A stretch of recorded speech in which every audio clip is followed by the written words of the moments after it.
Welcome to Coach Marino's Game Day show here at Jaxx Sportsbar in Palmetto, brought to you by Tiger Vision as presented by Conley Buick GMC. I'm Brian Varnadorn. I'm joined tonight by Ken Burton Jr. and Tiger head coach Dave Marino. Ken? Well, Coach, we had a hurricane out there on the East Coast. We had the Manatee Hurricanes on the West Coast at Harley Stadium. A 1-hour rain delay before the game and an incredibly wet field during the game. The Cross River Start again, Ken. Your mic was off. The Cross River rivalry game may as well have been called the Quagmire Adversity Bowl. You know, Coach, during a football season, there's always going to be some adversity, and great teams survive. The field was sloppy, but I was really impressed by the toughness of the team. Adversity can be great for a team. It helps you during the schedule, but really, Coach, did you think all that adversity would come raining down on you on one night? Well, you know, all through the preseason and throughout the entire tenure of our program, you know, we've always stressed to the kids about adversity because it's a life lesson. And we feel like, you know, football is the greatest teacher of dealing with those life lessons, and especially the adversities you face in life. And weather's just one part of it. You live in Florida, we live in Florida, and August and September are the height of rainy season. So we practiced through it all through fall camp. We had our kickoff classic canceled due to rain and bad weather. And so, you know, our kids did a great job. We endured it again today. You know, we get out there for practice, and then, you know, we had to come back in. And then you go in the hallway, and you try to do some conditioning. You try to keep them fresh. You try to keep them, you know, warmed up. And so it's really something that we do and practice all the time is dealing with adversity. But, you know, the stakes are a little bit higher in a Cross River rivalry, as you said. Coach, I noticed you have some guests here. Ken and I were looking over, and Ken, why don't you introduce the guests? Why don't you introduce the guest, Coach? We have our utility man, wide receiver, running back, punt returner, kick returner, Adravian Butler, defensive captain, defensive line standout, Floyd Dozier, and then our defensive MVP this week, Michael Brown. Okay, I have a question for you guys. Well, how was it like playing on a soggy field? And have you ever played on a field worse than that? Well, yes, sir, we did. I ain't really like it because we couldn't really do as many things as we could do. But it is what it is. We went out there, played, got a W. I mean, it was the same thing for me because we did that through practice, like the whole camp. It was wet, muddy, all that. So I felt the same going on the field. I was ready to go. It was hard to cut, but we had to make it work. Thank you. Brian? Yeah, you know, in that type of game, you know, with the two teams, with the field conditions, you know, Coach, I was wondering, do you feel that really was more favorable for Manatee or Palmetto, or both teams play here in Manatee County, and something both teams were able to adjust to equally? Well, if you have a team that runs a wing T offense, somebody that's definitely a run, you know, dominated offense, then a muddy field works in their favor a little bit. But I feel the way we're balanced and Manatee is balanced with a lot of athletes out on the perimeter, you know, they're more thoroughbreds than they are mudders. I think it was just, you know, both teams had to deal with it, and it affected both of us adversely. You know, they wanted to do probably a little bit more than they were capable of offensively as well as, you know, that we were as well. So I think it affected us both the same. You know, let's go through some of the first half was tough, very low-scoring event there. You know, in the first quarter, I'll talk about that. I'm going to give a quick summary, and then we're going to look at some replays here. But really was 3 punts, 1 pass, a few penalties highlighted, no score first quarter that lasted just 20 minutes. And I know, Ken, you probably have some questions here. Yeah, how much of I was wondering how much of the game plan got thrown out because of the poor field position conditions Friday, Coach? Well, you know, you bring up a great point, and the way we wanted to start the game, how we had scripted it all week, definitely we had to put on hold, and we actually incorporated it in the second half with Jaquez Hughes. He's our starting free safety, but he's a lightning bolt, very fast, explosive kid, and so we put a little package together for him, and we were able to get kick started a little bit in that first drive in the second half, getting him out on the edge and utilizing his speed. So, yeah, absolutely we had to adjust. It was a heavy downpour and rain. The field was soggy, and so we weren't able to throw. As you could tell, a couple of Xavier's early throws were just way off. And like I said, it was just tough keeping a dry ball in there because the rain was coming down so hard that, you try to get a dry ball in, but by the time the snap, by the time the ball gets set and the snap, it's wet again. So it definitely had a major impact on our game plan. Okay, Coach, I wanted to take a look at some of the first quarter highlights here, and starts off with a kick. So we want to go to the first quarter highlights. Here's a kick by Rafael Gonzalez. He kicks it back there, and it's going to be Iron Jackson back there to field, and you can see right here initially looks like he's got a crease, but great play there made by Day Hill. Yeah, Day's obviously one of our returning starters, been starting for 2 years. He's an outstanding open field tackler. And so we put our best guys on special teams. And there's Sajel Hickson for a big first down run to in the first quarter, coming off the goal line there. Big play. Yeah, our offensive line really improved a lot this week. We challenged them all week long to, get their hats in the right spot and move people. And then, when you give Bub a crack, as you could see right there what he did, he's explosive. And so we want to try to get him in the backfield as much as we can this week, and moving forward, we want him, getting as many touches as he can. He's explosive when he has the ball. And really a difference maker in this game was the snaps there by Braden Nickel. He was firing them back there, and watch the coverage down here downfield. Very dangerous returner, gets this one, and good job over there turning him inside by Les Hewitt. Yeah, and again, we emphasize special teams. We start with it, and we finish with it every day in practice, and we always start with punt team and kickoff. So those are the two highlights that you saw that are important for us, and we emphasize it. And there's Matty White coming in from his Mike linebacker position for the tackle for loss. Again, that experience Matty's given us up the middle, along with Floyd Dozier, and then the additions of Quentin Zanders and Jordan Renault and Miles Ormsby. It's really making us that much more dominant as a defense this year. And there's a nasty play by Floyd Dozier Jr. coming around off there, and you can see that speed on the defensive line. Speed and size, and that's the big difference this year. We have size up the middle to stand toe-to-toe with these heavyweights we have to contend with every week.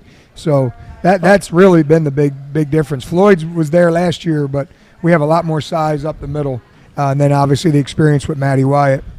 So at the end of the first quarter, the score was knotted at 0-0. We're going to stop the replays there, and before we get into the second quarter, Ken, talk about the summary, and then we'll get into some more highlights.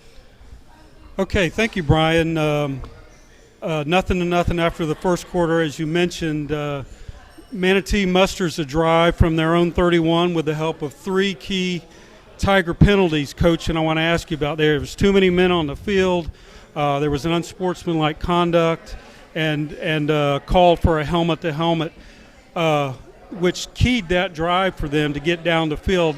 My question to you is, how do you cover this with the defense as a teaching moment? Well, we like to rotate a lot of guys on defense, and they caught us. They caught us in a substitution with their tempo. They're a tempo team, and they like to change the speed of their offenses as we do. And so our defense has got to do a better job. They're more prepared than that because we give them that look in practice, and they're usually pretty good about substituting in and out with a tempo team. So that's on us as coaches and players. We just got to do a better job. As far as the aggression penalties, I tell our kids, if you're playing fast and physical and it just so happens there's a late hit, but it's an aggressive penalty, we're okay with that. It's the dumb penalties, the mental mistakes, the jumping off sides, lining up off sides. Those are the ones that we have no patience or tolerance for. But aggressive penalties are going to happen, especially in a highly emotional game like the crosstown rival Manatee game. So the thing we do want to emphasize, and we're on our guys about, is make a play and get back to the huddle, celebrate with your team, because we didn't win the Super Bowl, we didn't win a state championship, we didn't win a district championship. You made one play, and it's not the end of the world. It's not the end-all, be-all. So, act like you've been there. Yes, and great answer. That led to 2 key second quarter plays that happened back-to-back. With 4:43 left in the second quarter, Manatee's on the Tiger 4, and linebacker Mikel Brown comes up with the big hit and the turnover. Your comments on that play? Well, again, Mikel has improved tremendously.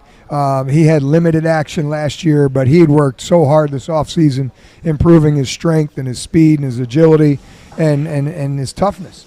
You know, we knew we had Matty coming back, but we were searching for that other inside linebacker, that heavy-handed force inside to help stop the run, and he's just done a great job. And then later on, when he gets the interception, again, just shows his athleticism and his discipline and his reads and his drops.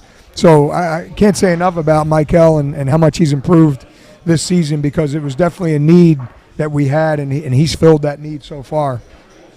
And then the next play, we get the ball back, obviously. We're on the 1 yard line. You try to run. Manatee blitzes 2 linebackers, and they get the easy safety.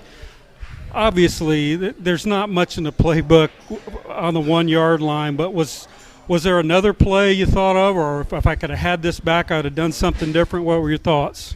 Well, you know, you get spoiled a little bit. You know, our offensive line did such an outstanding job of working hard this week and improving. And, you know, when we had the ball on the 4 yard line on our first possession and we were able to drive it out to the 30 and give ourselves a little room for the punt, you know, we felt like, hey, we could lean on that O-line again. But unfortunately, they're not there yet. And so we're still a work in progress. But, again, the way they responded in overtime to take the ball on the 10 yard line and just pound it with 3 run plays shows you how much they improved. Are we there yet? Are we a complete offensive line? No, and that's unfortunately turned into 2 points for Manatee. But it was a learning experience. It's growth. It's what makes them hungry and keeps them motivated to improve this week. So the Tigers put together their best first half drive, still had to punt, and head to the locker room down 2-0 at halftime. Brian? All right, Coach, let's roll to some of those second quarter highlights there. So we're going to roll that out with second quarter highlights here. And I think we may have just picked up the first.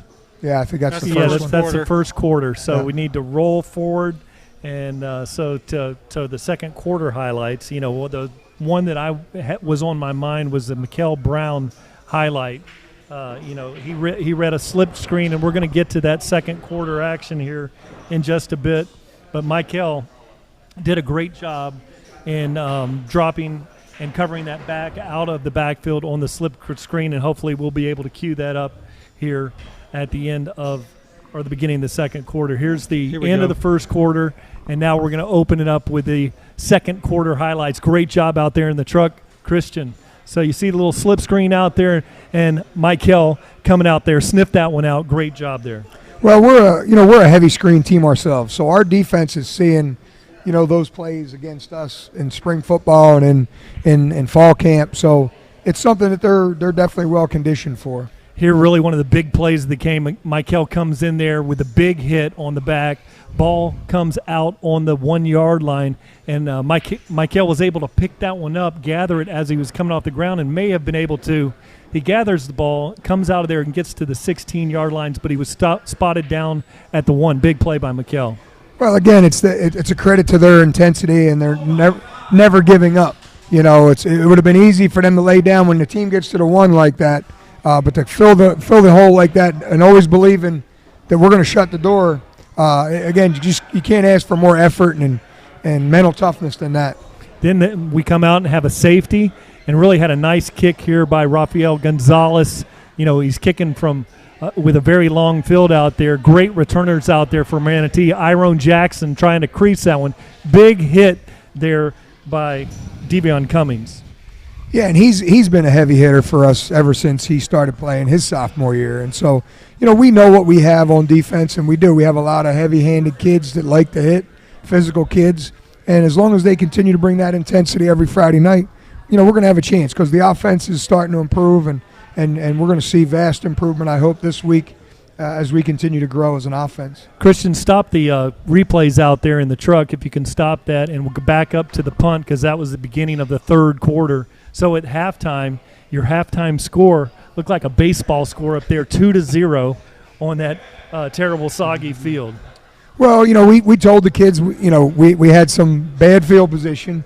we faced some adversity, with giving, Manatee some plays with mental mistakes with penalties, and yet we still were able to continue to move the football to get us out of those holes and flip field position a little bit, but we could never really get on their side of the 50 to start a drive, or at least close to the 50. And so, we felt like if we just kept fighting and played a little smarter and a little cleaner on offense and a little bit more mistake-free, that we were able to, we'd be able to get it rolling.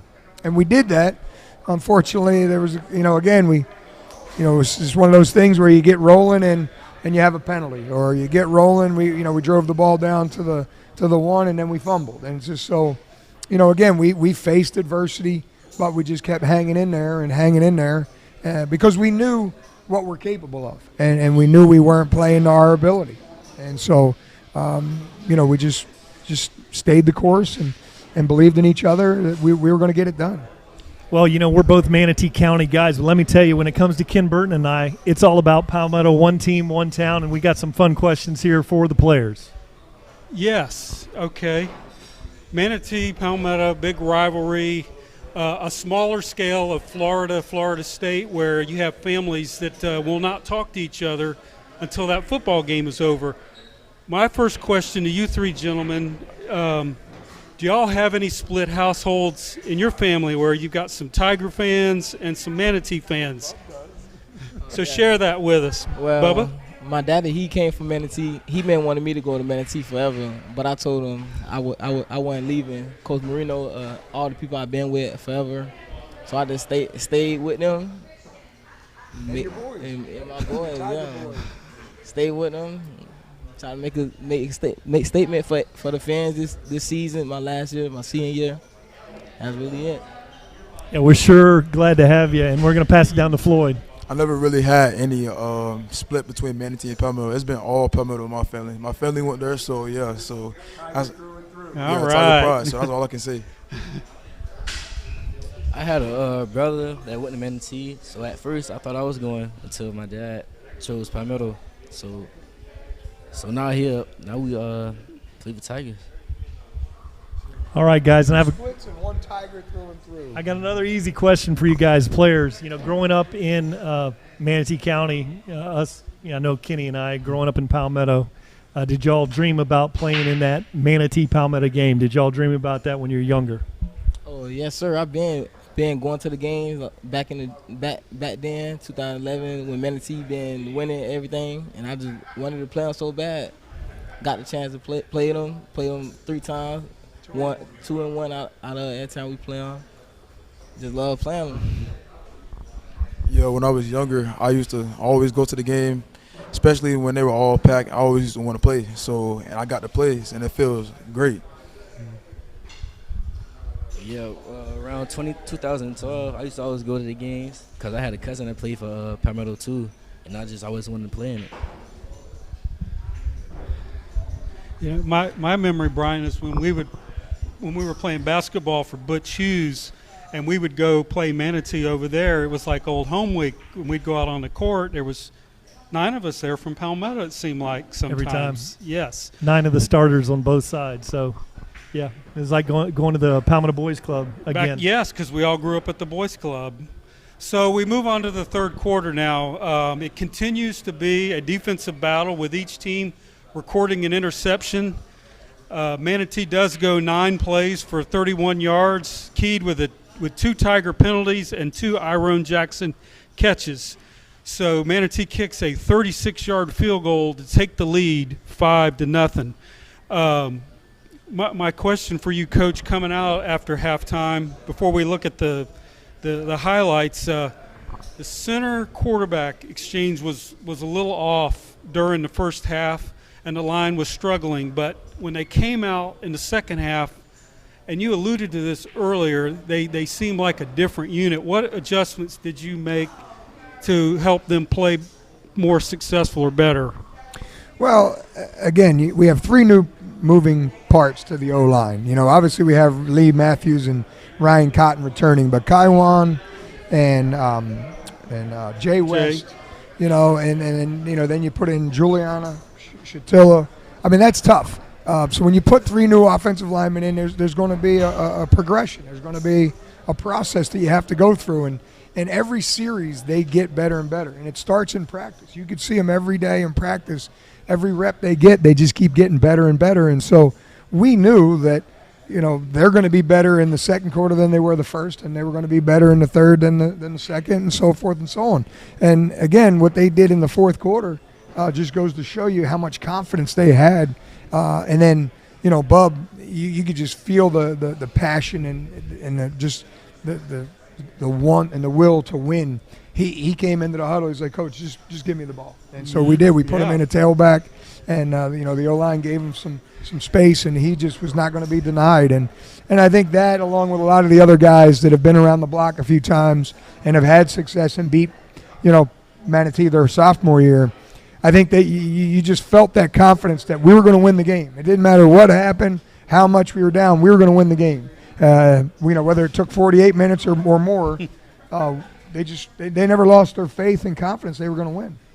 And then coming out in the third quarter, you had great, the first drive we received the ball, the first drive stalls, and then a great punt by Rafael Gonzalez, a 51-yard punt. And, of course, down there, Braden Nickel makes a great snap. One thing I noticed with Manatee, they were very close to blocking punts.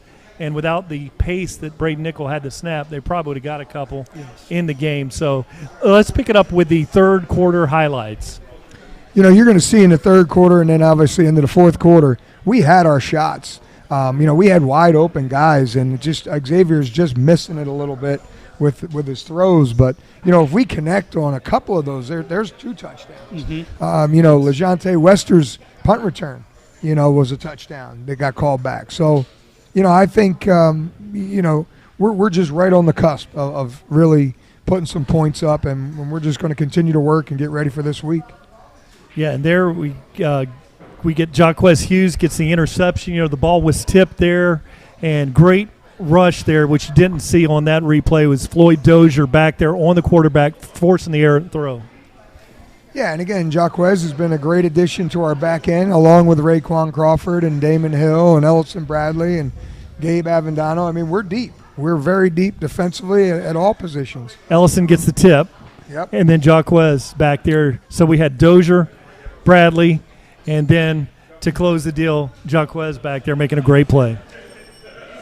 Yeah, so we couldn't be more happy with the addition of Jaquez and some of these other guys that are really stepping up this year. There's another one right there, Kevion Williams.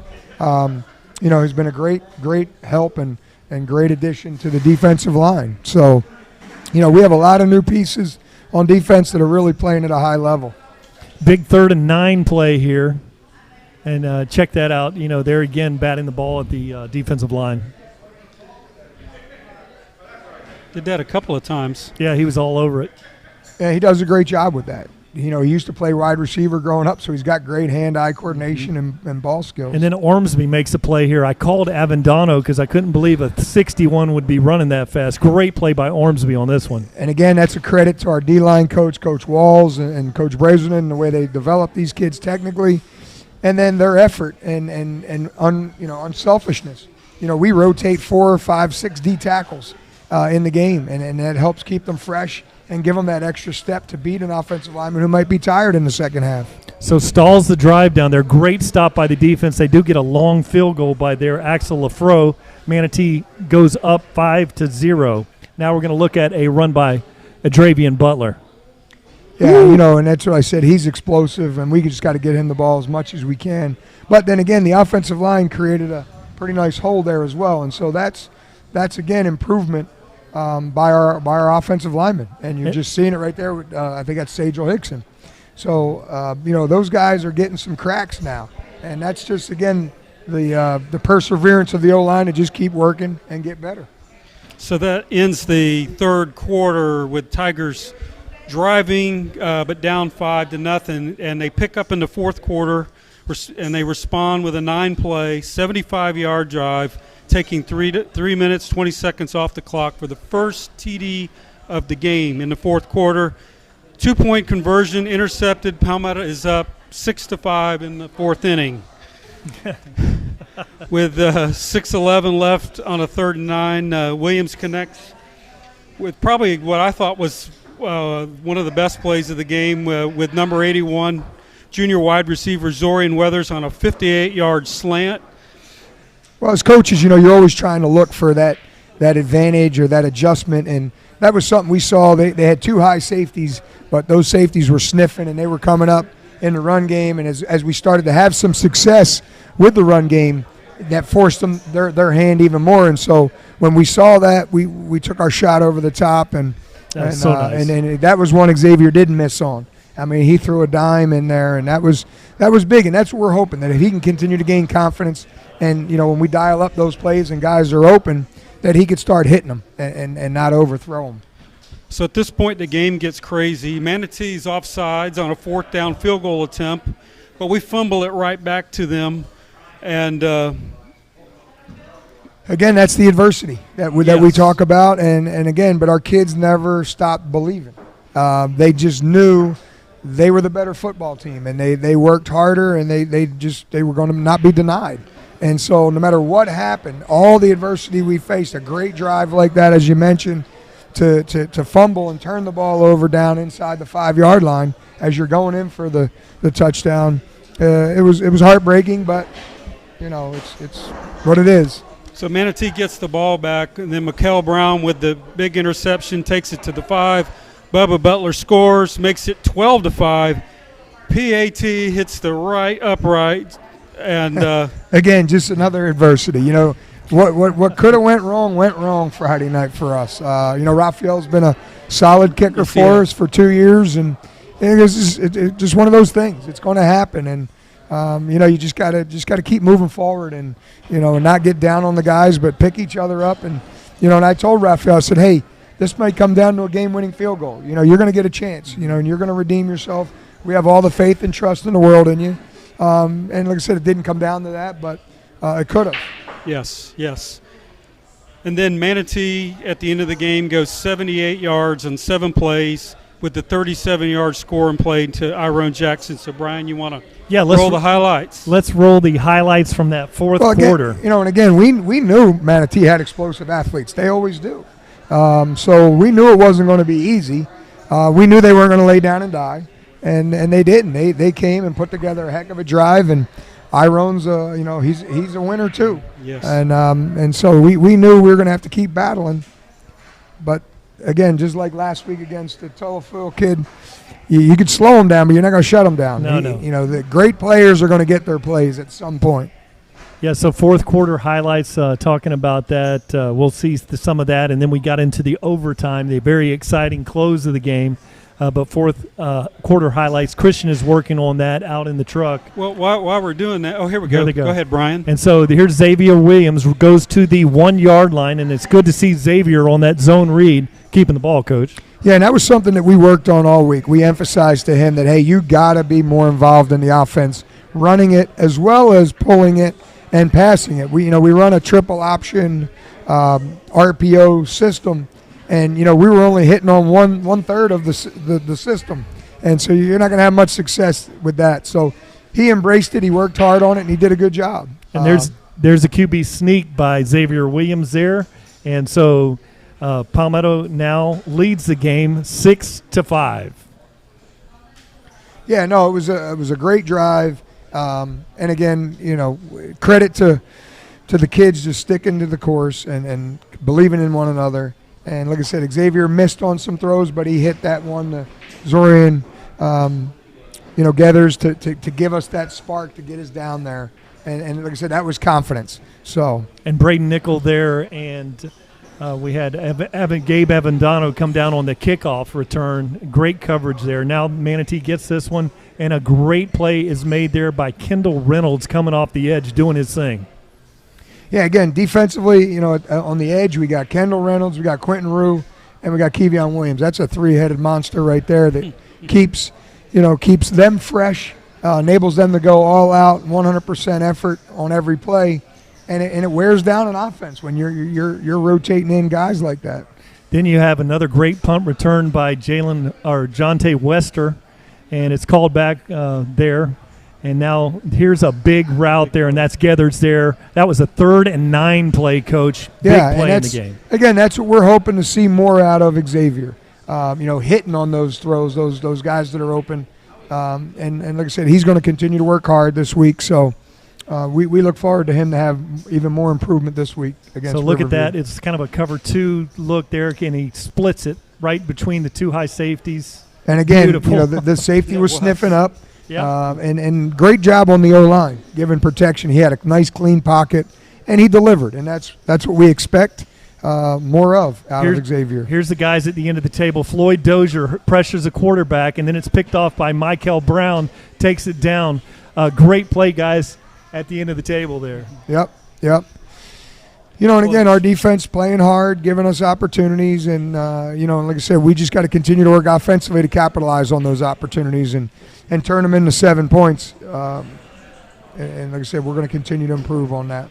See that hit? They're trying to go with the hitch and go, and there's just not time with the defensive line pressure. They just did not have time to, to have that play develop. And then Michael just does his thing there. And this is amazing here, Coach, because we get the same thing happen. Now we line up for a chip shot here, and the ball is kicked, and it hits off the inside of the upright and is deflected back into the play. Again, ironically, it worked out against them in overtime for Manatee, same thing. But, again, it was just more adversity. You just when you think you're rolling, you got momentum, and then that's a momentum killer when you miss the extra point. And then Iron Jackson. Miss a field goal. They get the hitch on the wet field, and he's able to spin off. Day had gone out with cramps. We got somebody over there. Immediately they go to that hitch, breaks the tackle, and the game is knotted up at 12. One of the interesting, that was 11,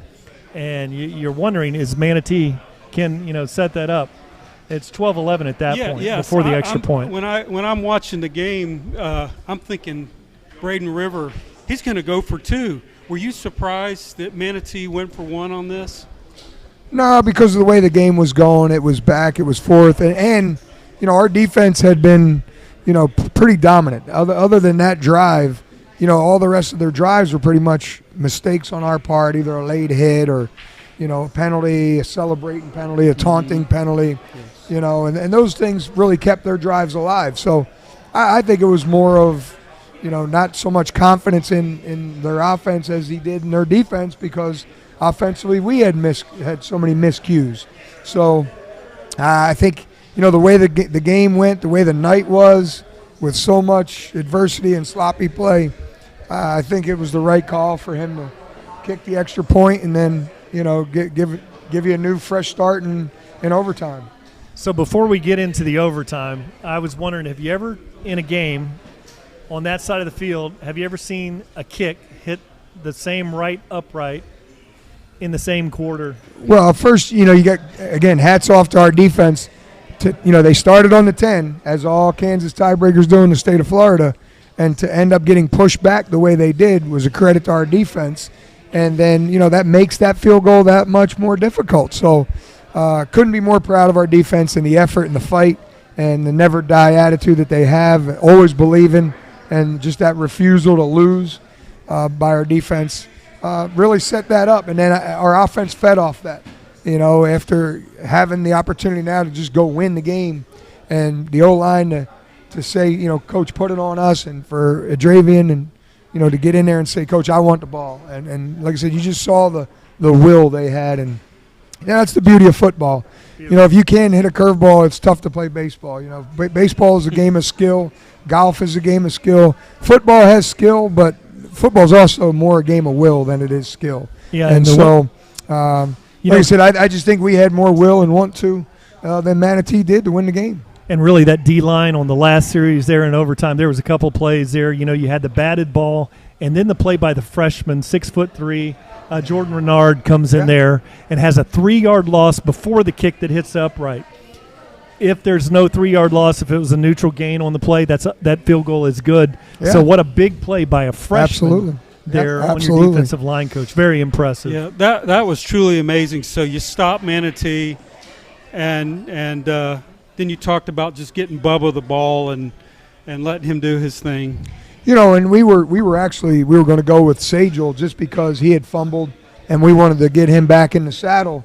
But as I told Sajel, it wasn't that we didn't trust you, because we were going to go with him until I just saw it in Bub's eyes.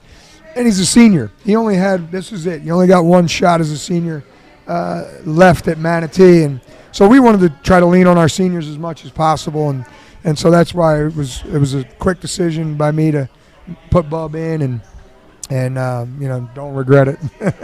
The rest is history, Coach. And now we're going to look at some of those highlights coming up here. So, okay, so check this hit by Davion Cummings here. Bang. A big hit in the overtime period on a 1st and 10. Yep, and that's what we expect out of him, and that's contagious. And our defense has really rallied around all those guys over there making plays, and it's a brotherhood over there, and it's a deep brotherhood, and they wear you out. They just wear you out. There's just so many of them that can play at a high level. And then here's your Kevion coming in here and knocking that one down. There's your deflection on 2nd down. Yeah, again, just aggressive. They feel it. They feel like they're going to win the game. There was no doubt in their mind in the way they took the field and these plays they made. Again, and pushing them back the way they did like this. And there's Jordan Renard. There's your freshman. Yeah, he was at Lincoln last year, 6'3", 250. And they feed off each other. And like I said, that sets it up for a tough field goal in overtime. So again, really, credit to the defense. They were hungry. They wanted it, obviously more than Manatee's offense did. And then our offense wanted it more than Manatee's defense, because, could have went overtime, could have went double overtime if Manatee could have got a stop. Hit the bar, hit the flag on the very top of the upright. If it had been higher, they would have called that one good, Coach. So great favor there for the Tigers. And then you have Xavier willing to hand the ball off to Bubs, and he squirts through there down to the 1. Like I said, the O-line gave him a little crack, and he was through it. And, again, he wasn't going to be denied.